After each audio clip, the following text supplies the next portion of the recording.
তেহেরি যাহা খাই না, ভালো মানের খাবার খাইলেও মায়ের হাতের খাবার রান্নাটা অবশ্যই মিস করি। শৈশব মানি দুরন্তপনা, শৈশব মানি রঙিন স্মৃতি, মায়ের স্নেহ, বাবার কড়া শাসন।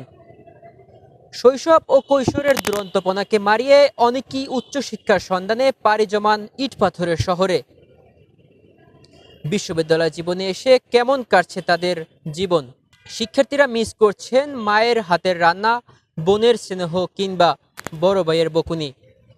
পড়ালেখার জন্য একবার বাড়ি ছাড়া হলে স্থায়ীভাবে আর কখনো ফেরা হয় না সেই বাড়িতে। দর্শক, আজকে আপনাদেরকে জানানোর চেষ্টা করব বিশ্ববিদ্যালয় শিক্ষার্থীদের কেমন কাটছে সেই বিভীষিকাময় জীবন। ততক্ষণ দৈনিক আওয়ার বাংলাদেশের সাথেই থাকুন।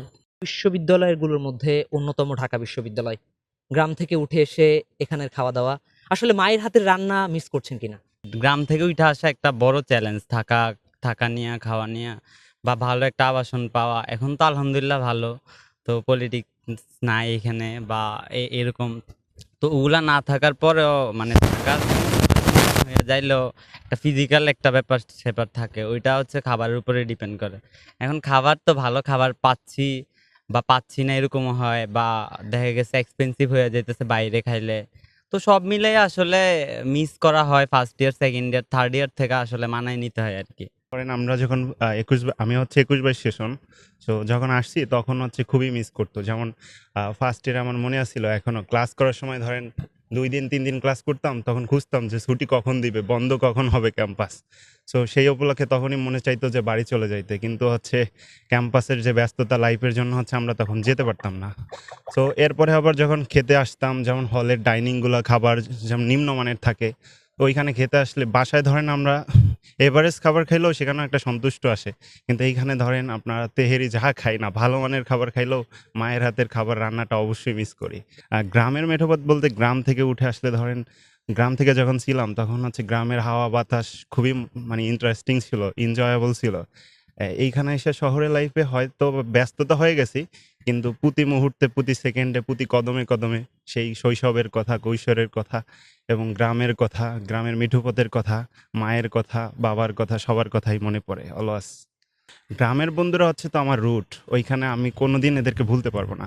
কিন্তু শহরে এসে যে বন্ধু আমরা পাইছি সেটা হচ্ছে আমার হয়তোবা আমার জীবন পটের পরিবর্তনের একটা কারিগর হয়ে যাইতে পারে। কিন্তু শহরের বন্ধুরা হচ্ছে হয়তোবা সব বন্ধু আমার সাথে নাই, কেউ বন্ধু হয়তোবা পড়াশোনা কন্টিনিউ করতেছে না, তারপরে ওরা হচ্ছে আমার রুট। ওদেরকে কখনোই ভুলে যাব না, ইনশাআল্লাহ মনে রাখবো।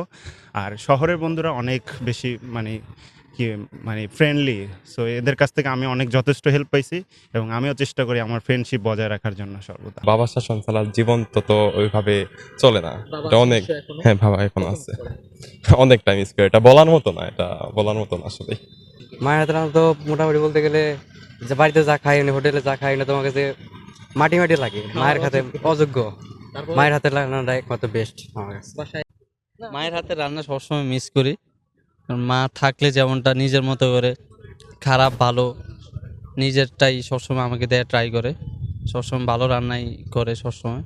এখন এখন যখন আমি ঢাকা শহরে এসেছি তখন আমার মাকে সবসময় মিস করি। বিশেষ কোনো স্মৃতি বলতে আমার যখন মনে পড়ে যতটুকু, যখন আমি স্কুল থেকে আসছি তখন আম্মা হচ্ছে গিয়ে নিজের হাতে রান্না করতো সবসময়, এতটুকু। আম্মা হচ্ছে গিয়ে যখন করতো, স্কুল থেকে আসতাম তখন আম্মা সবসময় নিজের মতো করে আদর করতো, মারতো, খুব ভালো লাগতো। এখন মিস করি আমার সেই কড়া শাসন, এখন মিস করছি। অনেক মিস করি, বিশেষ করে আম্মুর হাতে রান্না। আসলে ঢাকা শহর তো জানা নেই কেমন খাবার দাবার, এটা বাইরে খাইলে তো অনেক মানে পরিবেশটা খুব ভালো না খাবারের। এখানে আপনার আশেপাশে যাদেরকে দেখতে পাচ্ছি নিশ্চয়ই আপনার বন্ধু। আসলে শহরের বন্ধু আর গ্রামের বন্ধুর মধ্যে আসলে বন্ধু এখানে আমার কিছু বন্ধু আছে, মানে আমারই মানে এই এলাকারই বন্ধু, বাট ছোটকালের বন্ধুগুলো আসলে অন্যরকম। সবারই তো নতুন বন্ধু হয়েছে। সো কোন স্মৃতির কথা বলছেন? হ্যাঁ অবশ্যই অনেক মনে পড়ে। 3 বছর যাবৎ ঢাকা আছি, বছরে 2 বার যাওয়া হয়। 2টা ঈদের মধ্যে, মাঝে মধ্যে আবার কোনো কাজে মানে ইমার্জেন্সি কাজ হইলে যাওয়া হয় আর কি।